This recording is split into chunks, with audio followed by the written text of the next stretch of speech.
What did you think about it from Memphis's side? Blah. Like, Patrick Beverley has been traded not once but twice in the past 4 or 5 days now.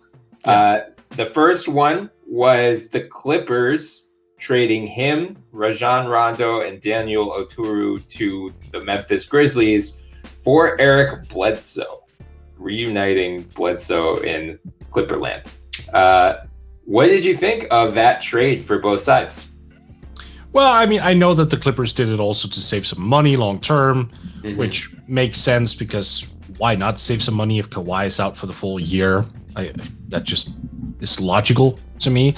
I think they're like, if they were trading for Eric Bledsoe, the player, I think that might be a little bit ill-advised. I don't think he's the guy who left them back in the day. I don't think he's the guy who was the same player as he was in Milwaukee just 2 years ago. So I really don't have a whole lot of expectations for Eric Bledsoe. I know that the argument is, well, we need a playmaker, but then I just wonder why you're trading for Eric Bledsoe and trading away Rajon Rondo. Yeah. But I mean, I could see it if the argument is like, we just need another guy who could be a volume scorer.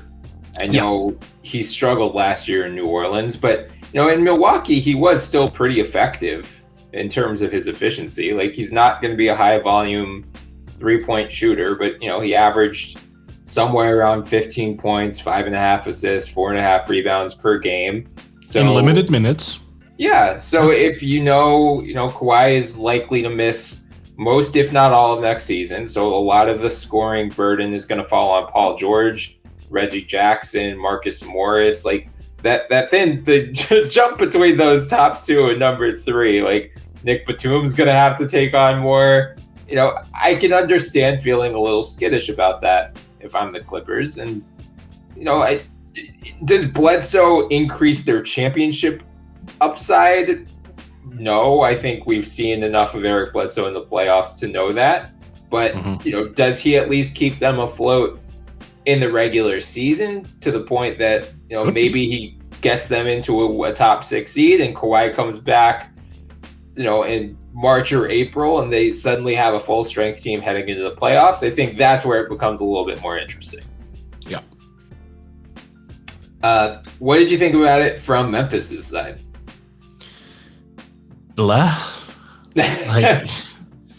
So honestly, like, the entire deal, I just didn't really find it all that exciting. I was just okay. It's like, it was. I think primarily these were financially driven trades. Like, what is Patrick Beverley, who is no longer in Memphis even, right, or Rajon Rondo going to do? Like, Rondo, I have to assume, is also going to be bought out or something. Like, Toro, are they going to believe in him moving forward? I don't think so. Yeah. So I mean, I guess we have to analyze it from Memphis's side, right? Based on the other trade that happened, I think 2 days later, where Memphis traded Patrick Beverley to the Minnesota Timberwolves for Jarrett Culver and Juancho Hernangomez. So, knowing that they were able to parlay Bev into a flyer on Culver, who was the number 6 pick in 2019, and then Hernangomez, who is a solid rotation player, not going to blow your doors off, not going to be like a... But injured, apparently. Yeah, but like, he's fine. He's nothing special, but he is an NBA player. Right. So yeah, especially with Culver, it seems like, this trade was very divisive for what I saw among Grizzlies and Timberwolves fans. Yes. So let's get into it from Memphis's side first. Do you think Culver, has struggled a lot in his first 2 seasons, right, has not really showed much of anything, especially given where he was drafted? Do you think there's a chance that now getting a fresh start in Memphis, he'll have an opportunity to show why he was the number 6 pick 2 years ago? Like, do I think he's ever going to reach 6 overall status? No. Do I think he can redeem himself to a certain degree? Absolutely. Why wouldn't he? He's still super young. There is some truth to this idea that some guys just they stop developing with their first team because it might not be the right fit. It just didn't work out for a variety of reasons. Like, it just can't hurt. And I think Memphis gave up so little in Pat Bev. And don't get me wrong, I like Pat Bev in similar situations in certain situations. Like, for example, defensively, I love him. I think he's a good spot up shooter. Like, there are certain things to like about Bev, but at the same time, he is on the wrong side of 30. His game is diminishing a little bit, so I don't think he's a major sacrifice. So you're taking a swing on Culver, who, if he hits, great. If he doesn't, okay, you didn't give up a whole lot to get him. It's fine. And the same kind of goes with Hernan Gomez as well. If he gets healthy and he becomes a reliable backup and can stretch the court, awesome for them. So these are just smart moves by Memphis, I think, in terms of getting Culver in to this extent. I mean, so is the offense really geared to playing to his strengths? That I don't know. Like, I don't know if he's going to find offensive success, but defensively, I think he's got a pretty good shot at really starting to stick out, which was the reputation on him coming in. Like, that was a defender, someone who could handle the basketball, sort of like a 6'6" Rondo, ironically. But I guess we'll see. We'll know so much more in about 6 months, but I like the swing. I like that Memphis are basically saying, you know what, we're still so young. We have time. We can afford to take a swing on a guy, and we can afford to take a swing on Hernan Gomez, even if he's injured. It's fine. We didn't give up anything of significant value. What I do wonder is, and I'm pretty sure we'll get to it, but I'm kind of wondering the logic from Minnesota side. Yeah, we'll definitely get to that in a second. Okay, from Memphis' side, I'm right with you. I mean, there's especially an opportunity there. Like, the Bledsoe trade didn't make a ton of sense because you're bringing back 2 point guards in Beverley and Rondo, and you already have John Morant, who is a superstar in the making, and you have DeAnthony Melton, who is one of the best backup point guards in the league. So it's like, why are you bringing in 2 other point guards? You know, there was just too many minutes to go, or not enough minutes and too many players to distribute them to. So flipping Beverley for, another big man in Hernan Gomez and then Culver, I think, he's going to have an opportunity. I'm guessing with Grayson Allen having been traded to Milwaukee, I would guess Desmond Bane's probably going to move into the starting lineup in his place. So you're probably going to see, or maybe, I don't know, maybe they just go Dylan Brooks and Kyle Anderson and then 2 bigs. I guess that's possible too. Either way, I think he'll have an opportunity off the bench, and playing with guys like Morant and Melton could help him get going offensively as well. In Minnesota, I mean, the emergence of Anthony Edwards, he was just never going to have that chance. It's unfortunate, but that's just how things worked out. They ended up, they take him in 2019 and he's okay, and then they get the number 1 pick and decide to use it on another guy who plays the same position. So he was just never going to have a chance to reach his potential in Minnesota. Do I think it's definitely going to happen in Memphis? No, I don't know that for sure, but I think he has a better chance to do so in Memphis than he did in Minnesota. But yes, let's go into it from Minnesota's side, because it seemed like a lot of Minnesota fans were actually pretty happy about this deal. Like, I tweeted something snarky about, 2 years ago, they traded 11 and Saric to move up to number 6 that they used on Culver. And then 2 years later, they end up trading Culver and Hernan Gomez for Patrick Beverley, who's an expiring contract. So in terms of just value, did you use the value of this asset, the number 6 pick, well? The obvious answer is no. Correct.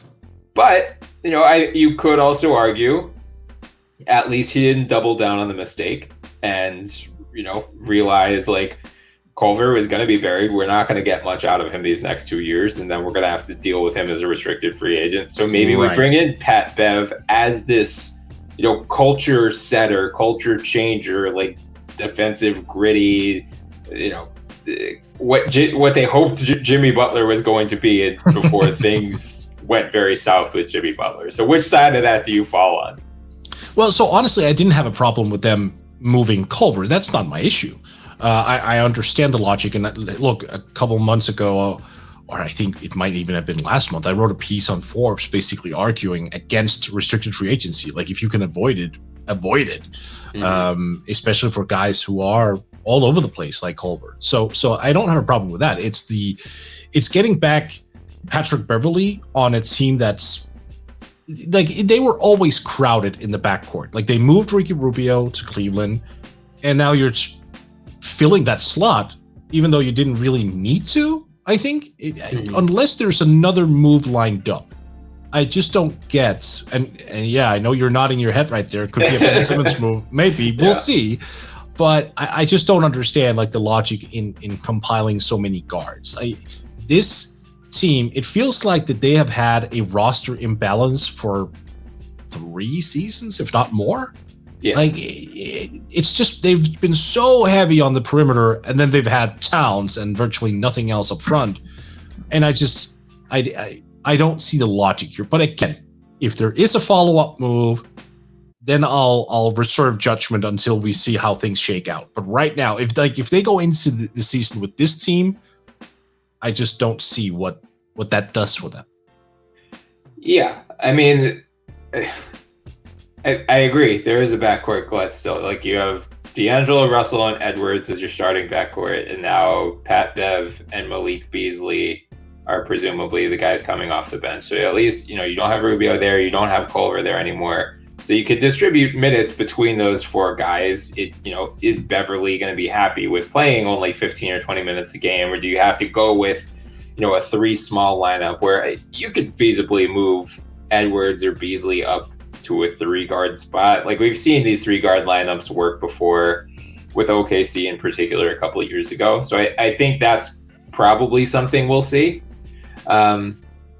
Again, I think the question more is, is Beverley there long term, or is he just a 1-year rental and then he's gonna leave and you have absolutely nothing to show for the guy you drafted number 6 2 years ago, and then Hernan Gomez, who again, like, he's a rotation player. Like, you should be able to, even if you could have just flipped him for a 2nd-round pick down the line, like, it's going to look very bad if they lost both of those guys for nothing next year.